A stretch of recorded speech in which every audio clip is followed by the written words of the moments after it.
G'day punters, welcome to Victims of the Punt. We'll be looking at the Rosehill Golden Eagle meeting here coming up this Saturday. Mark Shean and Mark Rhoden are here to help me find a couple of winners. Mark Shean, we're coming off an awful meeting at Canterbury and we go to Rosehill where there's heaps of prize money available, but what does the card look like to your eye? Well, we've got a couple of good races. We've got a lot of midweek horses that are racing on a Saturday now, and we've got midweeks where they've got no horses. So it's an interesting scenario. Racing New South Wales are sending us a message. 39 runners on Wednesday, 6 races. And I think they probably should have put some beds at the track today because on Saturday there's 45 minutes between some races. So we can go and have a lie down. Maybe that's to allow people to get a drink at the bar with the 2-drink limit. So 45 minutes, fair dinkum, and that's Guantanamo Bay water torture. I didn't notice that. The last had thought it a 7 or something. Oh, makes it a 12+ hour day. Christ. Anyway. That's right. There's 11 races at Ascot. I'll be starting probably the same time. Mark Rhoden, Rail True, Rosehill, thoughts in terms of how the track might play? Okay, well, I suppose the template meeting is the 25th Golden Rose Day, True Rail. Look, the track was very hard that day, to be honest. They were running lightning fast times, and it was up and in, really. On pace and inside was best. We did see 1 or 2 come from off. Yonkers won that really strange race from back in the field, and Head of State got home in a pretty truly run 1,800-metre race for 3-year-olds. But apart from that being on pace and inside 2 lanes was a plus. Now, that's not always the case good and true at Rosehill, and I noticed the Penno's a touch higher this time, 5.12, so they've obviously put a bit of water on it, which might not make lane 1 the absolute gold mine that it was last time, but I'd still be looking for on pace, lanes 1, 2, and if they're getting back, through, not round. The punting form data says if you nick back, gates 8+ are big minuses. Okay. So we'll be keeping an eye on how things unfold there at Rosehill across the 10 races. We'll start at race 5, which is the Rosehill Gold Cup, worth $750,000 for an open race over 2,000 metres. Think It Over is favourite at $2.90. Gold Trip obviously did not pass the vets there in Melbourne, is $4. Lions Roar is $7.50. Skylab's $8. Then you're up to Shared Ambition at $13. Rocket $14. Mark Shean, kick us off. Yeah, well, this is a Gold Trip is a big question mark of the day, isn't it? 4th in an arc. He has only won 1 race, but he's got some very good form in France, admittedly on a lot wetter tracks or tracks that are certainly not as hard as Rosehill, even though, as Mark pointed out, they look like they've put a bit more irrigation on than that last meeting. So he failed, 6 vets in Melbourne, did he? Is that right? And now he comes to Sydney a week later. So I don't know. My heart says I couldn't take the price under those circumstances on a hard track. Maybe if the track was rain affected, he'd get me. But yeah, look, Think It Over will get a nice run, but doesn't have the sting out of the track as well. His worst run this time in, when he fell in, was on a hard track, and his other runs have all been with a bit of cut out of the track. So, look, I know Skylab's another one who probably would appreciate a bit of cut out of the track, but I just think that he's been warming up to a race like this at the weight. So it was very sluggish in the early stages there the other day. There was no speed on. It was a sit and sprint. I expect him to go a lot quicker here. And if he can get a good run back on the rail, I'd rather be on him at the price. So 6 maybe on an each-way basis for me, but Gold Trip's certainly a massive query. Think It Over's honest as the day is long, will give you a good sight. But, yeah, probably the weights against him on Saturday. Sure thing. Mark Rhoden? Yeah, I didn't want to be with Think It Over either. Firmer track, yeah, maybe part of it. Also, just he's much worse off at the weights. He's been well placed at weight for age on the last 2 occasions and got away with it. I mean, he fell in 2 starts ago, but he was dominant with a bit of sting out last time, in another walking race. But I'm with Skylab as well. It does look like he'd rather it's soft, which is strange, being by Real Impact, but, that's just might be a quirk of his. But, look, I'll have to take the risk with him. I reckon that the prep's just been keyed into this race from day one. Obviously, the big prize money race over 2,000 metres. He just, look, to be honest, wasn't put in the race last time and worked home. Run wasn't that far inferior to Think It Over's, really, given the circumstances, and now he gets 5 kilos off him. So I think at the price, he's definitely the one to be with. Yeah, I mean, I don't know how he and Lions Roar are the same price. Put it that way. I think there was far more merit in Skylab's run. Maybe Lions Roar is better off not leading, but I just don't think he's really trained on as a 4-year-old. And Gold Trip, who's got a lap on them, but what do you do with him? It looks like a bad barrier. He probably won't get conditions to suit. Look, if I back Skylab for a result, I could see myself saving on him because he's got that much on him, really. You'd feel a bit sick if he won and you lost on the race. But I think the best betting proposition in the race is number 6, Skylab. Okay, very good. Let's head to the Classique Legend over 1,300, worth $1 million. The market has Masked Crusader, $2.50, best available Friday morning. Did open a bit longer than that. Eduardo's $4.40. Big Parade and Lost and Running are $9 each. G-Traz $17, and then it's well and truly upwards from there. Mark Shean, how are you seeing the Classique Legend? Well, not only is this race worth $1 million, Pete, it's $580 to the winner, and if they ran in the Everest, they get another $750,000. So it's a massive payday for one of these horses who ran in the Everest, and if they can win this race. Having said that, I don't know if I need to be committed, but I'm going with Big Parade here. Whoa! I'm off my head. Look, I just don't know where Masked Crusader is going to get to at Rosehill, 1,300.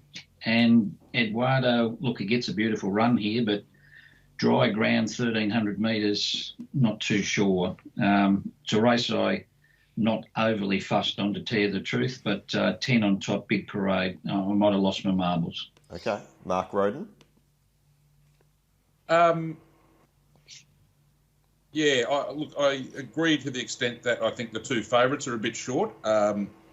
Masked Crusader, obviously, Everest was grand final day, and he got that mad speed to suit. Look, I mean, he should get a fair tempo again, and he's drawn in, not out. If he'd drawn out, I'd be hard against him. But even so, I couldn't get him 6-4, to be honest with you. I've got him closer to 5-2. Yep. And Eduardo, even though he was able to win after his first 2 runs last prep, his first 2 runs were much better than his second 2 runs of his 4-run prep last time. He tapered off a bit in the TJ, and then he got away with that race in Brisbane, but he was a fair bit off his best in that. And he's third up now and out to 1,300. So, look, on his best, sure, can win, but I think he's about the right price. Then I'm I Lost and Running, but can he get across? Big Parade, I think, is in the same boat. I mean, if with a good ride, Big Parade can run a race. I wasn't super impressed with his last win, to be honest. I thought he's gone better than that on other occasions. And look, what about Trekking at 30-1 if you wanted a roughie, if they went 100 miles an hour and something? He might run into a place, maybe. But, it'd be interesting if Trekking runs, though, Mark. We've got Jim Byrne paid up for both Kementari, who's been scratched from Melbourne, and also Trekking. Right. So Kementari, so Trekking's probably not going to run, is it? Kementari may not run. Sydney, yeah. Oh, well, just forget all that then. And, yeah, basically, I'm not too keen on the race as a betting race either. Okay. All right, well, speaking of prize money, here's the Golden Eagle worth 7.5. Going over 1,500 here for the 4-year-olds. I'm Thunderstruck, $3.80 as favourite from Private Eye at 7, Apache Chase at $7.50, Ellsberg is 9, Maximal's 13, and there is a very long tail to this field, Mark Shean. Yeah, look, I was with I'm Thunderstruck early in the week. He's probably short enough now. I think Ellsberg's the value here, though, or was the value. He looked magnificent in the yard the other day. Trapped 3 wide in a limb, checked on the turn. I just think you get a beautiful run from barrier number 1, and Rosehill suit. So I think he's got a great chance. I think I'm a Thunderstruck and Private Eye are obviously the class runners of the field, both Group 1 winners at their last start. Wonder where Private Eye gets to from barrier number 17. You can't come round them at Rosehill, or generally you can't. So he's going to need a good ride from Nash to drag back and then try and thread through the field. So, and of course the query here is Maximal, who's run in races such as the St James Palace, which is a high quality race, and run into Bayede as well. So, but he's drawn very poorly, extreme outside barrier. Just looking at some stuff on social media, he looks very forward. I'm not sure how he's worked, but looks like he's done enough to win.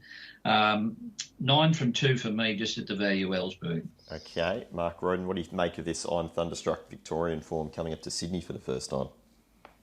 Oh, yeah, I can see why he's favourite. Put it that way, it's excellent form. That was a very good win in the Toorak. Just, I suppose with scratchings he comes into 8, which is probably an okay barrier. I think 11 to 4 is probably short enough, but I do have him on top. I have him equal on top with Apache Chase, actually. I think he's got the right racing style for Rosehill. Doesn't absolutely have to lead, but he'll certainly be up there. If something like Evangelic or even Love Tap wants to lead, he could even get a nice trail, I think. And if they don't, he can take it up. I think he's going to be right spot. I know that last win, the form from that last win doesn't look too clever now after Emerald Kingdom ran last, but really he's been a good improver through his last prep, and he's done nothing wrong this prep either, and he's just going to be in the right spot. And at $7, I could back him. I am Thunderstruck, big danger. I think jumping from 8, I think Huey, great jockey, especially in big races, will get him in somewhere and give him his chance if they can make ground. Couldn't have Private Eye from that gate. As good a horse as he is. Then onto these internationals. Maximal's the pick of them. I think all 3 have got some sort of ability, and they've all drawn badly, haven't they? Laws of Indices 19, Maximal 21. Rev Deval's drawn okay, but he probably wants further. But I do think they've all got ability. Maximal from a gate, I'd be looking to save on at least. I think his form is remarkable. For a race like this behind that Bae, he's one of the best horses in the world, it seems. The old Visitors draw might get rid of him. Not a race to load the cannons on, I think, but back Apache Chase might save on Thunderstruck, and that'll probably do him. Okay. Can't wait to see what Rob thinks of a few of these out of the mounting yard as well. Race 8 on the card is a benchmark 78 over 1,100 metres. Delixo is favourite at $3.50 from Foxfighter at $4.60. On the lead is 5. Are we going with Joel? $6, and then you're up to Redute's Image and Dunbrody Power around that $13, $14 mark. Mark, Shean, any thoughts here for race 8? It's a race where maybe you have to be forgiving for, say, On the Lead and Foxfighter for their last runs. On the Lead looked a touch disappointing on face value, but they did run fast time. Foxfighter was stepping up in distance, had a wide run. Prior to that, he'd beaten the favourite Delexio quite comprehensively at Randwick and meets him better at the weights. Delexio has since that run led all the way on the Kensington and broke the track record there when he got his own way in front.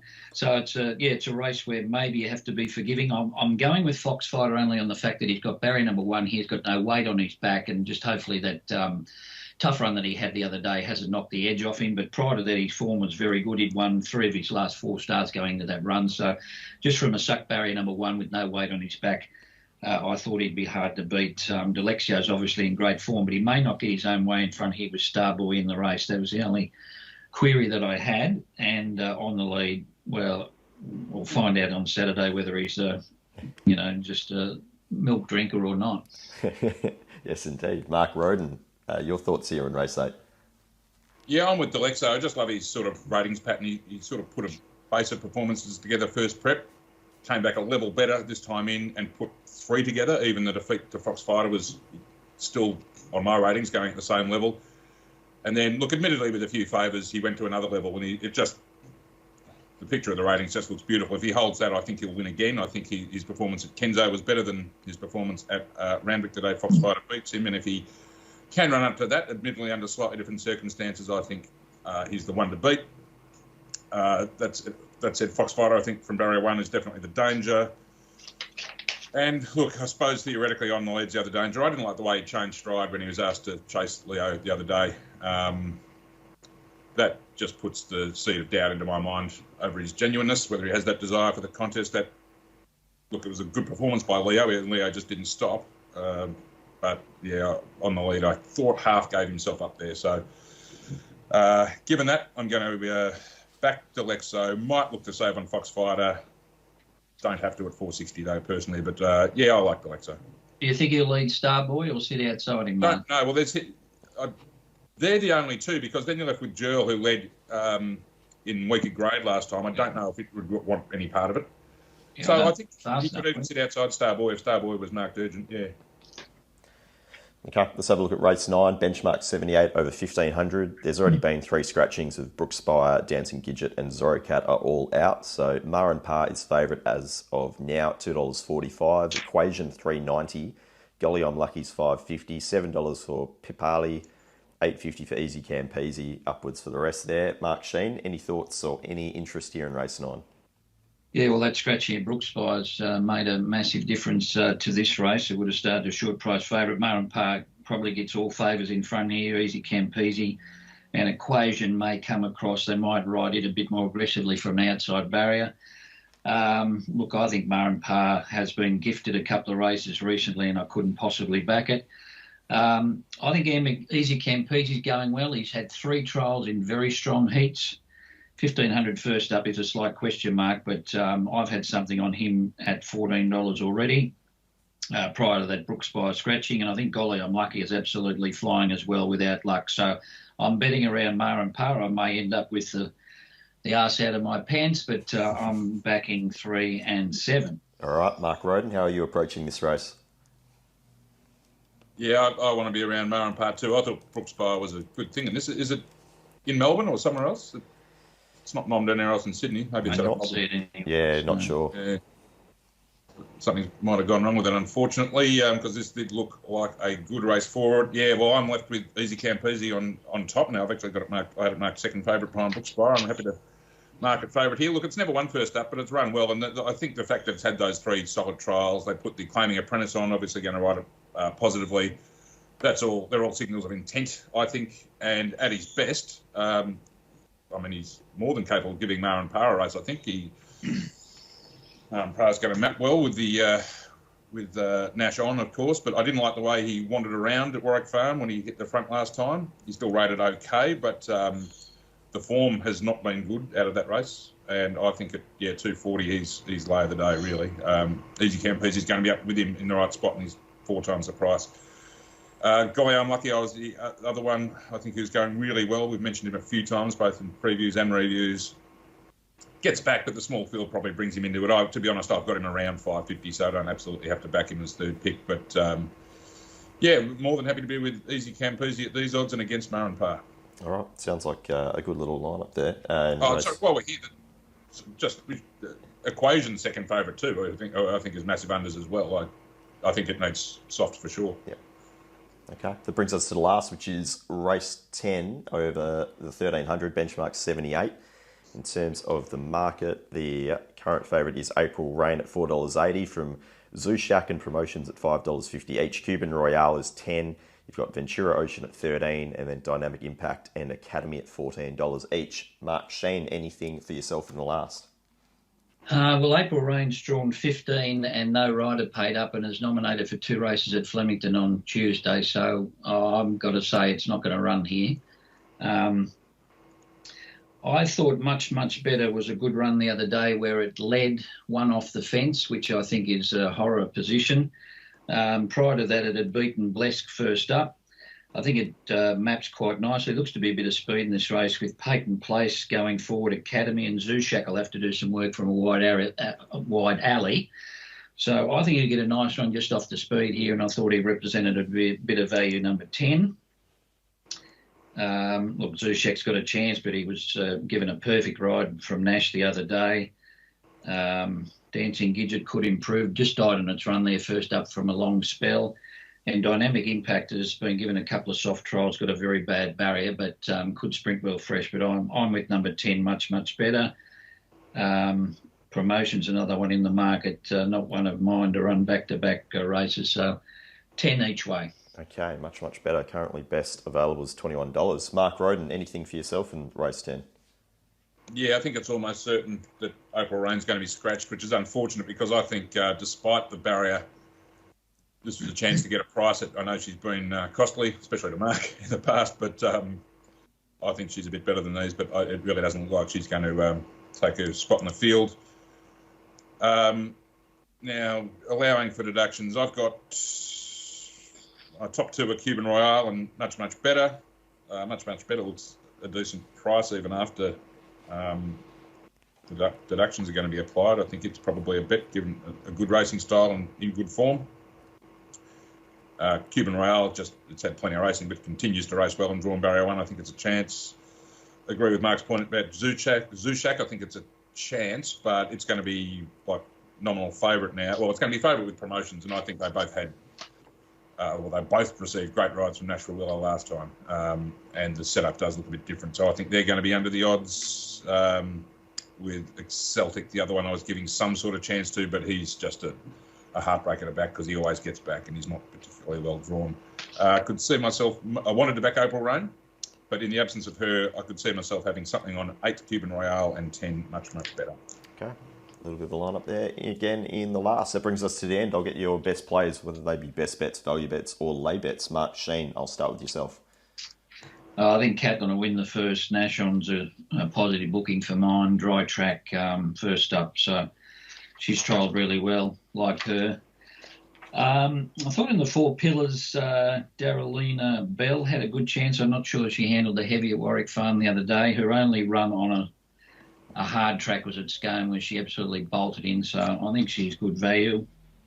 And we've been through those other races. I think Murren Parr is one to oppose in race number 9, so I've backed a couple already to beat it. Okay. Darylina Bell, $6 there in race 4, the 4 pillars. Mark Rhoden, your best. I'm the other way in the 4 pillars. I like different strokes. I was with him last time. Looks like a lovely big strong thing.